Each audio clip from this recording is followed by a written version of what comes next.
मैं क्लास 3 का बनाऊंगा, क्लास 4 का बनाऊंगा, क्लास 5 का बनाऊंगा, मुझे वर्चुअल एनवायरनमेंट एक्टिवेट बनाना पड़ेगा। क्या करना पड़ेगा? हर जब भी अब मैं नया फोल्डर बनाऊंगा ना आप लोगों के लिए यहाँ पे, मुझे एक नया वर्चुअल एनवायरनमेंट क्रिएट करना पड़ेगा। क्यों? क्योंकि मैंने अभी कहा कि वर्चुअल एनवायरनमेंट्स जो होते हैं वो प्रोजेक्ट बेस्ड होते हैं या डायरेक्टरी बेस्ड होते हैं। तो अब जब भी मैं या आप लोग एक नई डायरेक्टरी बनाएंगे, अभी आप क्लास 2 है, आपने क्लास 2 बना ली, अभी आप क्लास 3 पढ़ेंगे, 4, 5, आपको हर क्लास का जब आप फोल्डर बनाएंगे तो आप उसमें सबसे पहले वर्चुअल एनवायरनमेंट को क्रिएट करेंगे, उसके बाद वर्चुअल एनवायरनमेंट को एक्टिव करेंगे, और ये आपको हर फोल्डर बना के करना पड़ेगा। ठीक है?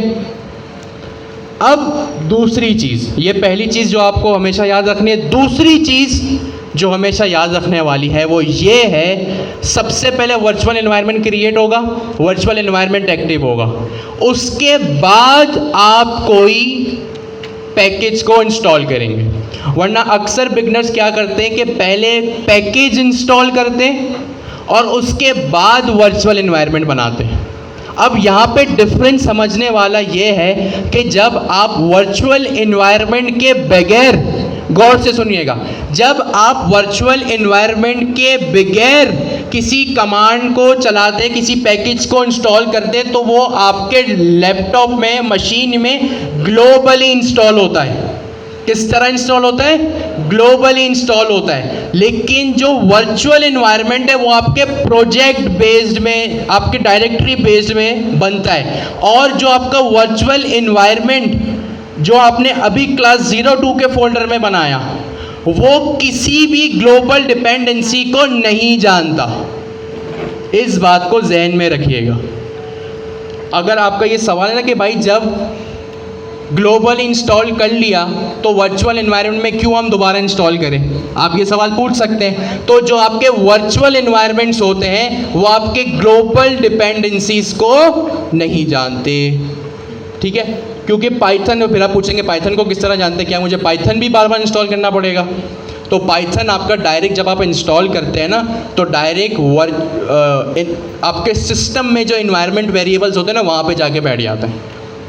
अब आप हर पैकेज को तो इन्वायरमेंट वेरिएबल्स में सेट नहीं करेंगे ना, सिर्फ पाइथन ही आपका है वर्चुअल इन्वायरमेंट वेरिएबल्स में सिस्टम लेवल पे।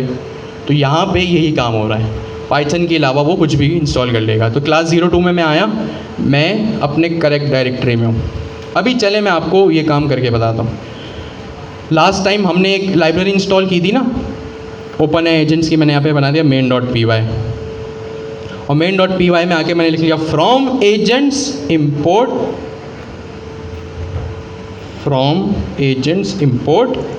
एजेंट। ठीक है? अच्छा, यहाँ पे ये एक्टिव नहीं हुआ।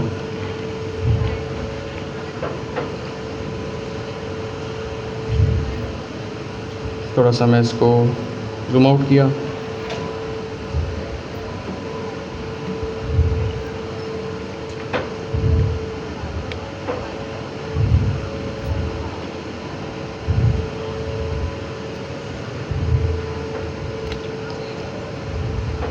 यहाँ इस लेवल पे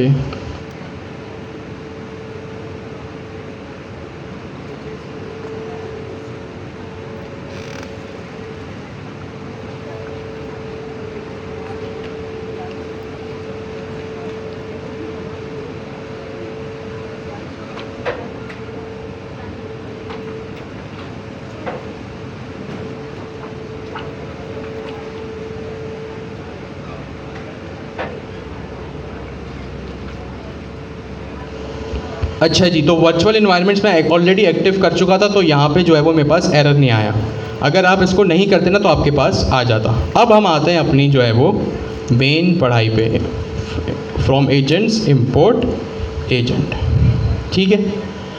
हमने लास्ट तो ये था आपका सिंपली वर्चुअल इन्वायरमेंट्स को क्रिएट करके एक्टिवेट करना और यहाँ पे फिर आपका कमांड चलाना। मैं यहाँ पे, क्योंकि आप लोग इस स्टेप को मिस ना कर दें कि भाई मैंने तो चलाई नहीं थी, तो मैं यहाँ पे क्या करता हूँ, इस चीज़ को यहाँ पे एक्टिव कर लेता हूँ। ठीक है? थोड़ा सा मैं जूम आउट करूँ और यहाँ पे मैं कमांड भी चला देता हूँ। अगर आपके पास फॉर सम रीज़न अगर ये इशू आए तो आप जो है वो कमांड चला के उसको अपनी लाइब्रेरी को इनिशियलाइज कर लीजिएगा। अब जब आप यूवी में पैकेज को इंस्टॉल करेंगे, ठीक है, क्या करेंगे, जब यूवी में पैकेज की इंस्टॉलेशन होगी तो वो किस तरह होगी, जैसे आप लिखते थे ना पिप इंस्टॉल, हमने लास्ट क्लास में ये लिखा था ओपन AI एजेंट्स, हमने यही लिखा था। अब आप पिप इंस्टॉल की जगह लिखेंगे यूवी ऐड। क्या लिखेंगे, यूवी ऐड। इसको मैं उसी टर्मिनल पे लिख लेता हूँ, UV add open AI agents. जो भी आपकी लाइब्रेरी का नाम होगा वो आप यहाँ लिखेंगे, चाहे वो python.env करें या कोई भी numpy करें, जेंगो करें, फ्लास्क करें, फास्ट API करें, स्ट्रीमलेट करें, चेनलेट करें, इस तरह से करेंगे UV add open AI agents. ठीक है, इस तरह से आप उस पाइथन की आप उस पैकेज को जो है वो इंस्टॉल करेंगे, UV add open AI agents. मैंने इसको ओके यहाँ पे नहीं हुआ, अच्छा ठीक है। हम यहाँ पे लिस्ट डाउन करते हैं कि हमें यहाँ पे क्या क्या करना है। यहाँ पे सबसे पहले मैं क्या करूँगा, create a virtual environment, activate the virtual environment. ठीक है, ये 2 काम मैंने किए। अब तीसरा काम मुझे एक और करना पड़ेगा, यहाँ पे यूवी हाइफन इनिट की कमांड चलानी पड़ेगी। ठीक है, इसको सबसे पहले मुझे इनिशियलाइज़ करना पड़ेगा अपने यूवी के प्रोजेक्ट को। अब जैसे ये काम आप लोग ऑलरेडी कर चुके हैं, जब आप क्वार्टर 1 में थे तो आपको याद है आप npm इनिशियलाइज़ करते थे। उस npm की इनिशियलाइजेशन से क्या होता था, आपका एक npm का प्रोजेक्ट बन जाता था, Node.js का एक प्रोजेक्ट बनता था। इसी तरह मुझे यहाँ पे यूवी इनिट करना पड़ेगा ताकि मेरा एक क्या यूवी का जो है वो प्रोजेक्ट इनिशियलाइज हो जाए। कहाँ पे होगा, वही क्लास 02 पे। अभी मेरा फोल्डर स्ट्रक्चर देखें आप लोग किस तरह है। ठीक है, एक क्लास 02 है और उस क्लास 02 में एक .venv है। बस तीसरा काम जो मुझे करना पड़ेगा, यहाँ पे यूवी को इनिशियलाइज करना पड़ेगा। इनिट का मतलब इनिशियलाइज। अब जैसे ही ये कमांड मैंने यहाँ पे रन की तो मेरे पास यहाँ पे क्या हुआ, एक इनिशियलाइज प्रोजेक्ट क्लास 02। ठीक है, यहाँ पे इनिशियलाइज प्रोजेक्ट मेरा हो गया। अब आप देखिए मेरे पास यहाँ पे एक pyproject.toml की फ़ाइल आ गई। कौन सी फाइल आ गई, pyproject.toml।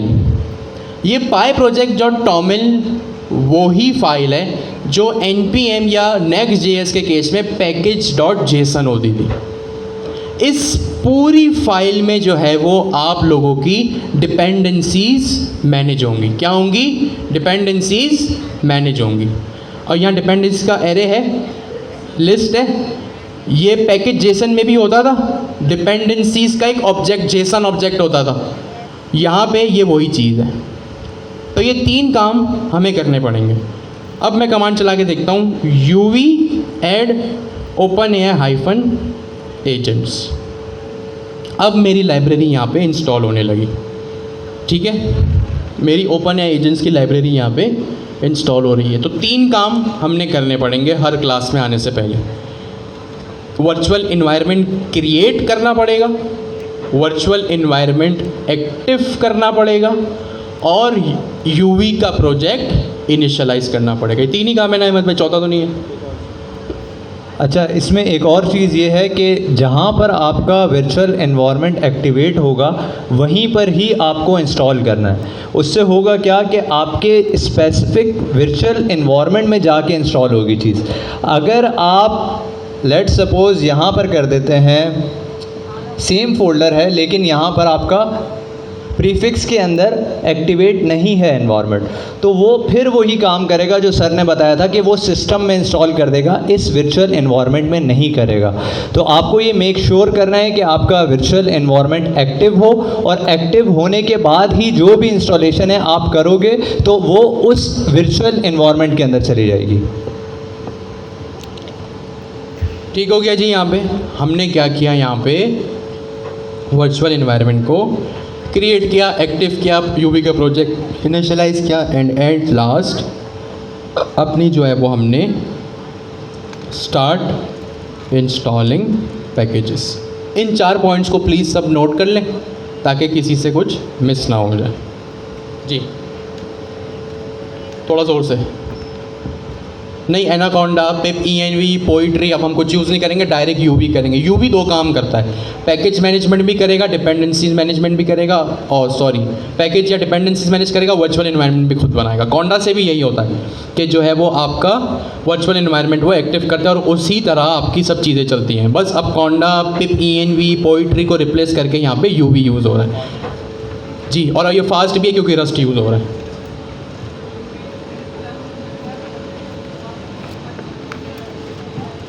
सॉरी, यूवी इनिशियलाइजेशन के बाद क्या होता है?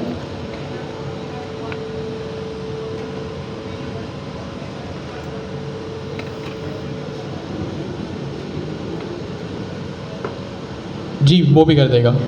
मेन डॉट py तो मैंने बनाई है, इसने नहीं बनाई है, वो खुद भी बना देता है। आप ये कह रहे हैं, सही है। अभी चीज़ें इस लेवल पे पता हो ना, to get start with things, तो सही है। वो हम आगे चल के मैं ये भी डिस्कस कर लूँगा जो आपने कहा है कि यूवी किस तरह ऑटोमेटिकली चीज़ों को मैनेज करता है। Point noted. किसका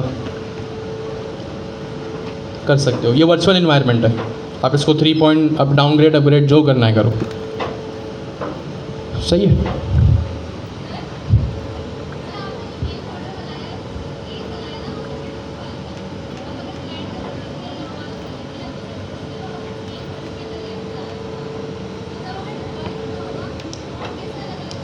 उसी वो तो एक एग्जांपल दी मैंने। अब जाहिर सी बात है, अगर कोई रियलिस्टिक अगर हम एग्जांपल देखें तो क्लाइंट का प्रोजेक्ट आप इसी जगह तो नहीं करेंगे, अलग अलग आप कर लोगे, ज़रूरी नहीं है उसकी एक ही मेन डायरेक्टरी हो। ये तो मैंने अभी क्लास के कॉन्टेक्स्ट में आपको एग्जांपल दी है, ठीक है। इस तरह से डिप्लॉयमेंट होगी तो जाहिर सी बात है उसी फोल्डर में होगी, जो भी CI/CD होगा वहीं पर होगा जी।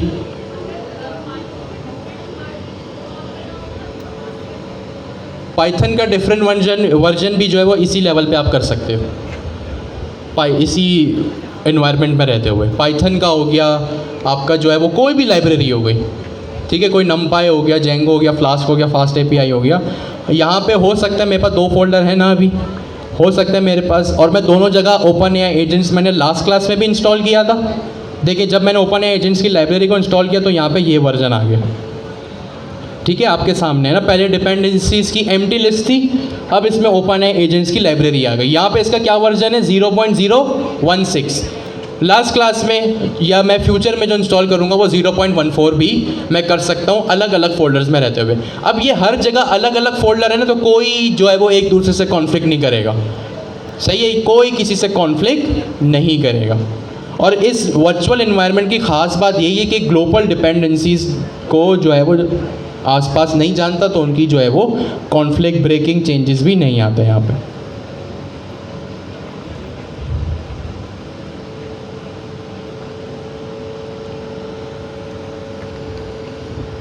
अच्छा जी, अभी हमने वर्चुअल एनवायरनमेंट एक्टिव किया, ठीक है, और क्रिएट किया, लाइब्रेरी भी इंस्टॉल कर ली। अब हम एक काम करते हैं, 10 मिनट का ब्रेक करते हैं ताकि जो आप लोगों के मीनवाइल सवाल भी हो वो आ जाए, किसी का कोई मसला हो तो वो भी आ जाए। 3:15 हो रहे हैं, 3:25 पे हम दोबारा शुरू करते हैं अपनी जो है वो OpenAI एजेंट्स की चीज़ से कोई स्पेसिफिक काम करवाना। ये चीज़ हमने लास्ट टाइम में डिस्कस की थी, एक एजेंट बनेगा एक काम करने के लिए ही बनेगा। अगर एक रियल एस्टेट एजेंट है तो वो सिर्फ प्रॉपर्टी डील करेगा, वो आपको आपकी गाड़ी सिविक सेंटर में आपके नाम पर ट्रांसफ़र करके नहीं देगा, उसके लिए एक अलग एजेंट होगा, ठीक है, नंबर 1। नंबर 2 ये कि एक एजेंट बनेगा किस तरह। सबसे पहले हमने जाहिर सी बात है एजेंट तो बन गया, लेकिन उसके पीछे जो एक मैजिकल लेयर है, उस मैजिकल लेयर का क्या नाम है? LLM, यानी लार्ज लैंग्वेज मॉडल। आपको जो भी रिस्पॉन्स आता है वो लार्ज लैंग्वेज मॉडल से आता है, उसके अलावा वो रिस्पॉन्स आपको आएगा ही नहीं, क्योंकि लार्ज लैंग्वेज मॉडल उस चीज़ का नाम है जो millions and billions of parameters of data पे ट्रेन हुए हैं। ठीक है, अब लार्ज लैंग्वेज मॉडल सबसे पहले आपको अपनी एप्लीकेशन में लाने पड़ेंगे, चाहे वो गूगल जेमिनाई का हो, चाहे वो डीप सीक हो, चाहे वो एंट्रोपिक का क्लॉड हो, या चाहे वो ओपन AI का चैट GPT के कोई भी मॉडल्स हो। ठीक है, हम जो यूज़ कर रहे हैं वो जेमिनाई यूज़ कर रहे हैं।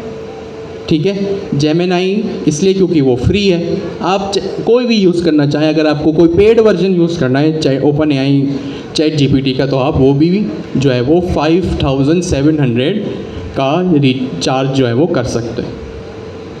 ये वो तरीका है जो हमने देखा था कि जो है वो हमने किस तरह एक मॉडल से कनेक्टिविटी की थी। हमारे केस में जेमिनाई था, ये देखिए जेमिनाई 2.0 फ्लैश, और इसकी जो भी कनेक्टिविटी थी आपके सामने। फिर हमने एक एजेंट बनाया था, एजेंट का नाम जो था वो हमारा राइटर एजेंट था। अब राइटर एजेंट क्या करेगा? चीज़ों को लिखेगा। हमने उससे क्या लिखवाया था? कोई भी ऐसे, कोई भी नॉवेल, कोई भी स्टोरी, कोई भी पोयम, तो उसने क्या किया था? हमें वो लिख के दे दिया था।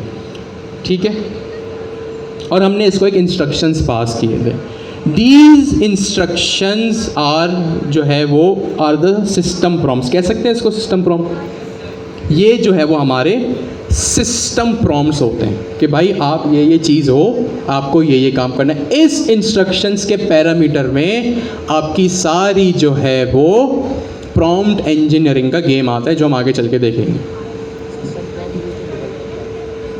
सिस्टम प्रॉम्प्ट भी आप इसको कह सकते हैं, और डेवलपर प्रॉम्प्ट भी आप इसको कह सकते हैं।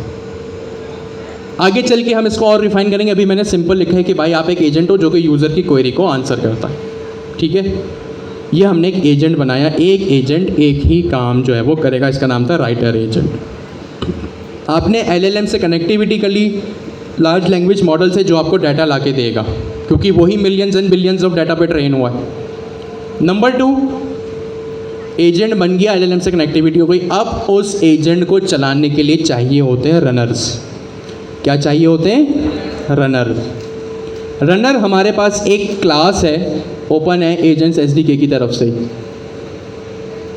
ठीक है, ये रही, और यहाँ पर एक मेथड है runner.run। अब रनर का मेथड क्या करता है? आपके एजेंट को चलाता है। क्या करता है? आपके एजेंट को एग्जीक्यूट करता है, चलाता है। और यहाँ पे मैंने पहला पैरामीटर क्या पास किया? एजेंट। क्या पास किया? एजेंट। इसको आप अगर हो सकता है किसी डॉक्यूमेंटेशन में या ब्लॉग में स्टार्टिंग एजेंट का भी आप जो है वो यहाँ पे URL क्या एट्रीब्यूट देखें एज एन आर्ग्यूमेंट। तो ये इस तरह भी हो सकता है, या आप डायरेक्ट एजेंट देखें तो वो runner.run का जो फंक्शन है वो खुद ही समझ जाएगा। ठीक है, इसको मैंने इस तरह स्पेसिफाई कर दिया। ठीक है, अब होता है आपका एक होता है स्टार्टिंग एजेंट कि भाई आपका जो रनर है वो कौन से एजेंट से चलाएगा।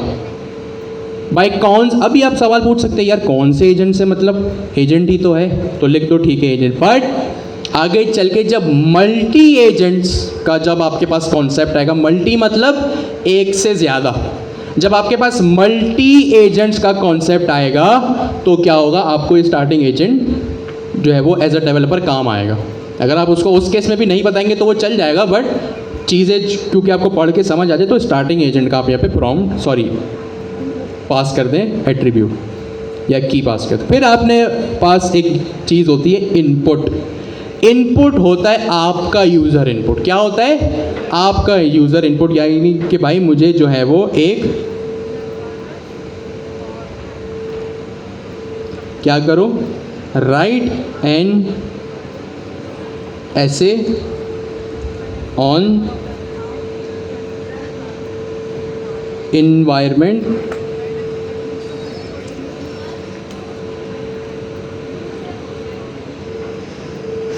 प्रॉब्लम्स, ठीक है कि भाई इन्वायरमेंट प्रॉब्लम्स पे मुझे जो है वो एक ऐसे लिख के दो। तो ये यहाँ पे आपको एक ऐसे लिख के दे देगा, आप एक कोई पोएम लिखवा लें। लास्ट केस में जो होमवर्क दिया था आपने एक ट्रांसलेटर एजेंट बनाया था, तो यहाँ पे आपने क्या किया, एक यूज़र इनपुट दे दिया, ठीक है। यहाँ पे एजेंट बता दिया और उस एजेंट पे आपने बता दिया कि मेरा इनपुट क्या है। ये इनपुट वो इनपुट है जो यूज़र देता है। यूज़र मतलब जब आप चैट जीपीटी पे जाते हैं और यहाँ पे इस बॉक्स में, ये जो बॉक्स है ना आस्क एनीथिंग, यहाँ पे जो आप लिखते हैं वो यूज़र इनपुट होता है। क्या होता है? यूज़र इनपुट होता है। अब उसके बाद यहाँ पे आपने यूज़र इनपुट दे दिया और उसके बाद तीसरी चीज़ आपने बता दी कॉन्फ़िगरेशन, कि भाई जब मेरा एजेंट चले तो उसमें ये कॉन्फ़िगरेशन हो। ये एक रन कॉन्फ़िग का यहाँ पे मेरे पास पैरामीटर है और यहाँ पे कॉन्फ़िग नाम की मेरे पास एक की है, जिसमें मैंने बताया कि भाई जब मेरा इनपुट चलेगा तो उस कौन से मॉडल पे जाके रिक्वेस्ट करेगा। तो मैंने यहाँ पे अपने इस केस में बताया मॉडल जेमिनी 2.0 फ्लैश। फिर मैंने बताया मॉडल प्रोवाइडर कि भाई अच्छा अब मॉडल होता है, मैंने जेमिनी के 2. फ्लैश पे यहाँ पे रिक्वेस्ट भेज दी। फिर ये कह रहा है मॉडल प्रोवाइडर भी बताओ, तो मॉडल प्रोवाइडर ये रहा। अब जेमिनी 2.0 फ्लैश किसका है? डीप सीक का है या गूगल जेमिनी का है? गूगल जेमिनी का। तो गूगल जेमिनी की यहाँ पे कनेक्टिविटी हुई है। भाई जिसका मॉडल होगा उसके पास मुझे रिक्वेस्ट भी तो भेजनी पड़ेगी ना। ये एआई मॉडल है जो मेरा यहाँ पे गूगल जेमिनी पे रिक्वेस्ट भेज रहा है। अगर यहाँ पे डीप सीक होता तो यहाँ पे मेरे पास डीप सीक की सीक्रेट की होती और डीप सीक का यहाँ पे यूआरएल होता। अगर यहाँ पे कोई क्लॉड 3.7 सोनेट होता तो यहाँ मेरे पास क्लॉड की जो है वो सीक्रेट की होती और यहाँ पे मेरे पास क्लॉड की जो है वो यूआरएल होता। ये यूआरएल क्या है भाई? एक एपीआई है, जो आपने आसान लफ्ज़ों में कहूँ तो एक एपीआई का यूआरएल है जो उस सर्वर पे जाके हिट कर रहा है। एपीआई क्या होता है? यूआरएल क्या होता है? जो फेच के फंक्शन में आप यूआरएल लिखते थे ना, जेसन प्लेस होल्डर लिखा, बुक्स एपीआई लिखा, जो आपने हैकाथॉन बनाया तो अपने ई कॉमर्स का लिखा, वो सारी चीज़ें यहाँ पर है, ठीक है। अब यहाँ पे और कुछ ट्रेसिंग, यहाँ पे आपने काम कर दिया, कॉन्फ़िगरेशन बता दिया। अब आपने रिस्पॉन्स का वेट किया। क्या किया? रिस्पॉन्स को यहाँ पे आपने कंसोल करवाया। अब जब मैं यहाँ पे इसको रन करूँगा, मैं किस फोल्डर में हूँ? मेन, इसी फोल्डर में, ठीक है। Python main.py।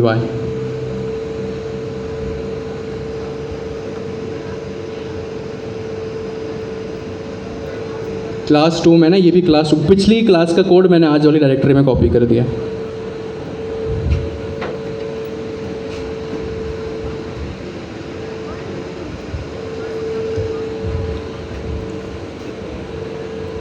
क्या हो गया भाई? runner.run_sync।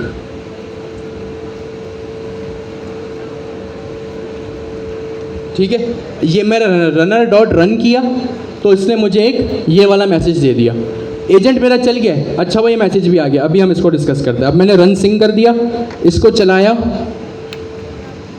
मेरे पास अब रिज़ल्ट आ गया। एपीआई की प्रिंट कर दी, करनी नहीं चाहिए थी, खैर फ्री है तो मसला नहीं है।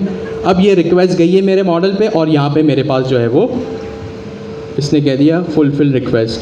ठीक है, हमारा एजेंट चल गया ना। अभी इसका रिस्पॉन्स क्या आया वो मैटर नहीं करता। वैसे क्यों नहीं हुआ?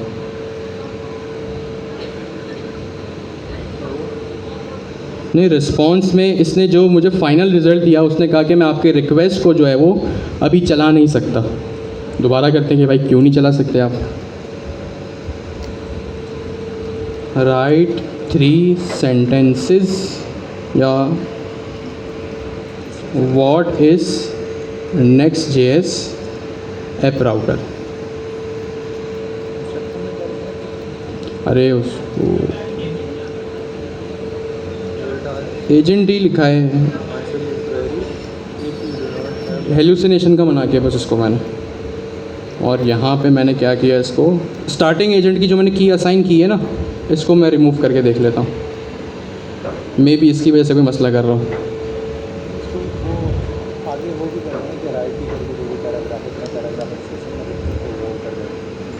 नहीं तो उससे क्या होता, आ गया। अजीब बात है, अभी इसने starting agent the Next.js app router is a new way to build application in Next.js। खैर ये मैं आपको नेक्स्ट क्लास में बता दूंगा कि स्टार्टिंग एजेंट जो है वो क्या मसला क्या उसमें, मे बी कोई सिंक्रोनस या एसिंक्रोनस का इशू हो।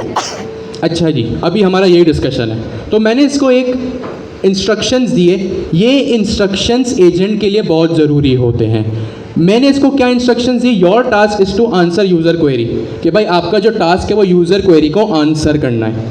फिर मैंने इसको लिखा कि if you do not have the answer, अगर आपके पास आंसर नहीं है, to the user query just deny, कि भाई उसको मना कर दो, ठीक है, कि मेरे पास आपके सवाल का जवाब नहीं है। डू नॉट हेल्यूसिनेट, हेल्यूसिनेशन का क्या मतलब है, जब आपने ये एक्सपीरियंस किया होगा कि आपने जीपीटी से पूछा कुछ, उसने जवाब दिया कुछ।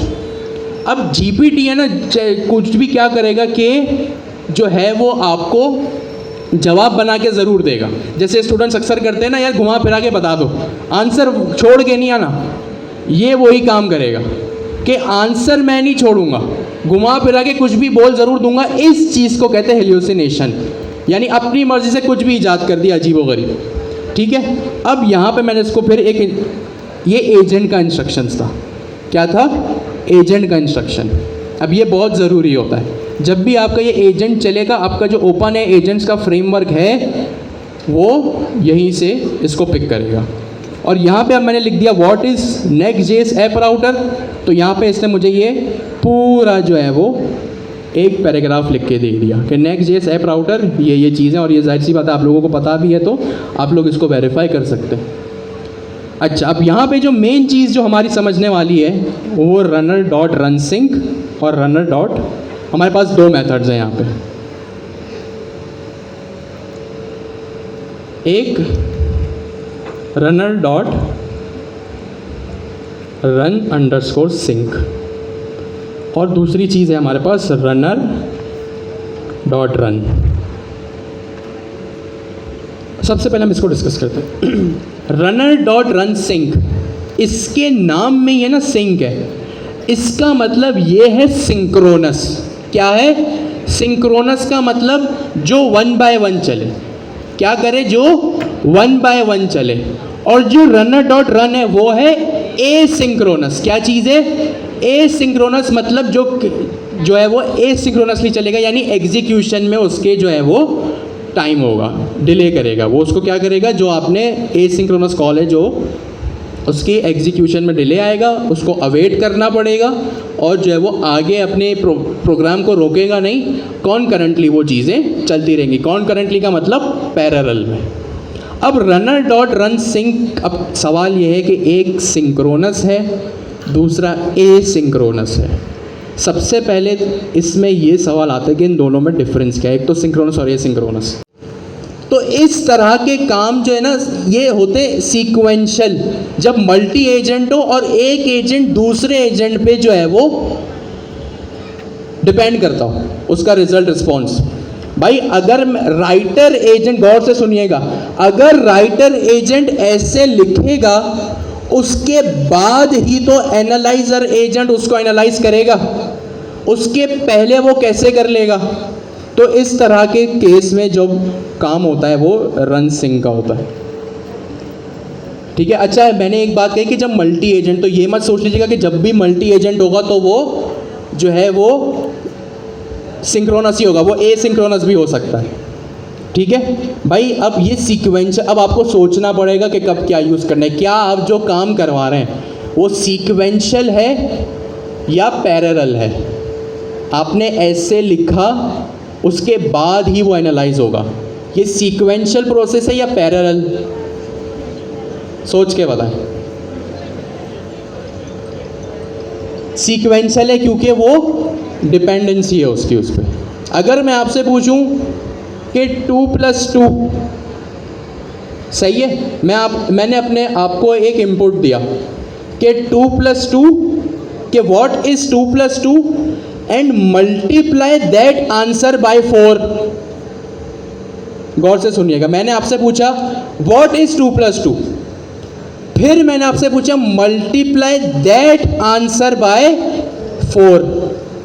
अब आप क्या करेंगे, 2 + 2 को पहले प्लस करेंगे, फिर उसको जो भी आंसर आएगा मल्टीप्लाई करेंगे। क्या ये काम आप सीक्वेंशियल करेंगे या पैरेलल करेंगे? क्यों? एग्जैक्टली क्योंकि पहले 2+2 का आंसर आएगा, उसी के बाद ही वो 4 से मल्टीप्लाई होगा ना। 2+2 का आंसर 4 आया, 4 आ गया, अब उस आंसर को 4 से या 5 से 10 से मल्टीप्लाई करो, तो अगला जो आपका प्रोसेस है वो पिछले प्रोसेस पे डिपेंडेंट है। तो ये सिंक्रोनस है कि भाई अपने एजेंट्स को जो है वो एक के बाद एक चलाओ। आप एक शॉपिंग एजेंट बना रहे हैं, क्या कर रहे हैं? शॉपिंग एजेंट बना रहे हैं। आप शॉपिंग करने गए, आपने सबसे पहले अपने पसंद की चीज़ें खरीद ली, तो ये एक शॉपिंग एजेंट हो गया, या एक शॉपिंग, अच्छा अभी एजेंट को साइड पे कर, आपने शॉपिंग कर ली, उसके बाद आपने बिल दिया। ठीक है, ये एग्जांपल तो सबको पता है कि भाई पहले शॉपिंग करते हैं, उसके बाद बिल जनरेट होता है। मैंने यहाँ पे 2 एजेंट बनाए, एक मुझे जो शॉपिंग करवा रहा है, दूसरा जो मुझे बिल जनरेट करके दे रहा है। तो ये काम सीक्वेंशियल होगा या पैरेलल होगा? पैरेलल। क्यों? क्योंकि पहले शॉपिंग एजेंट से शॉपिंग होगी, जो भी प्रोडक्ट्स हैं वो बताएगा, आप बोलोगे मुझे ये चाहिए, वो आपको कहेगा ओके। उसके बाद जो आपने प्रोडक्ट जो है वो परचेज किया ना, उसके बाद उसका बिल जनरेट होगा। ठीक है, तो ये सीक्वेंशियल है। अब पैरेलल का मतलब क्या है? मल्टी एजेंट्स हो लेकिन एक साथ वो अपना काम कर लें। ठीक है, मल्टी एजेंट्स हो, वो क्या करें? एक साथ अपना काम करें। सपोज करें एक शादी है किसी की, तो शादी में मल्टीपल काम है, हॉल भी वेडिंग हॉल भी डेकोरेट हो रहा है, खाना भी तैयार हो रहा है, तो एक हॉल डेकोरेटर एजेंट है, एक फूड या शेफ एजेंट है, और जो भी तैयारियां होती हैं। क्या ये सारे काम एक दूसरे पे डिपेंडेंट है या अलग अलग एक साथ हो सकते हैं? अलग अलग। बिल्कुल हो सकते हैं, अलग अलग एक साथ हो। तो इस तरह के काम जो होते हैं वो एसिंक्रोनस होते हैं। आप यहाँ पे रन यूज़ कर लें, तो runner dot run most probably आप पैरेलल प्रोसेसिंग में करेंगे, और runner dot run synchronous processing में करेंगे। अब आपने सोचना है कि जब आप काम करेंगे तो आपने उसको किस तरह रखना है। ठीक है, आज की क्लास के लिए इतना काफ़ी है। अब हम ईद के बाद मिलेंगे। Thank you so much. अल्लाह हाफिज़, ईद मुबारक।